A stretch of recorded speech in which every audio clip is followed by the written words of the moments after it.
kwa sababu wanapozungumzia haya maandamano wanazungumzia kabisa kwamba lengo kuu ni kumtoa rais aliyechaguliwa ili waweze kuweka mambo yao wanayotaka. Katika dhahma kama hii hatusikii makamu wa rais ambaye ni Mkatoliki akitajwa popote, licha ya kuwa kiongozi mkubwa wa chama na serikali katika kipindi cha hivi karibuni, na pia hatumsikii akikemea uvunjifu wa amani wala kuhamasisha amani na utulivu nchini. Je, ndio mwelekeo aliotumwa na Father Kitima na viongozi wa Kikatoliki? Lazima tuwe na maswali ya kujiuliza. Maana yuko kimya tu. Jambo hili hatuwezi kulifanyia mzaha hata kidogo. Ni swala linalogusa usalama wa nchi, maisha yetu ya kila siku, lakini zaidi kesho yetu kama taifa inahusika. Namba 3, kuhusu uchunguzi wa Oktoba 29 na kauli zake za kupinga utaratibu wa haki.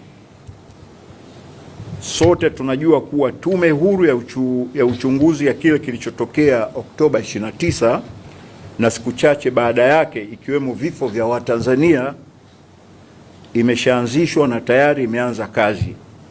Leo tumesikia wenyewe mwenyekiti wa tume, Jaji mkuu mstaafu Othman Chande akieleza hadidu za rejea, ikiwemo kutambua waliohusika, kuchunguza vifo na kupendekeza hatua stahiki, ikiwemo kuwawajibisha waliohusika. Tume halali kabisa iliyoundwa. Lakini cha kushangaza, Padri Kitima hataki utaratibu huu wa haki, hataki uchunguzi, hataki kusubiri ushahidi, hataki mchakato wa tume ukamilike. Inna lillahi wa inna ilaihi rajiun.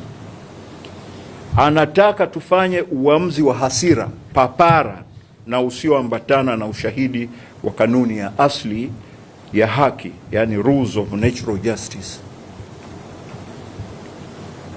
Anataka kuadhibu kabla ya uchunguzi. Sasa hapo tena alipofika, maanake anatuingilia hata sisi, kwa sababu huwezi ukatoa haki kabla ya kuchungua. Anataka kuchochea taharuki wakati kazi kuchunguza, kuchukua hatua na kuleta uponyaji wa kitaifa ndio kwanza unaanza.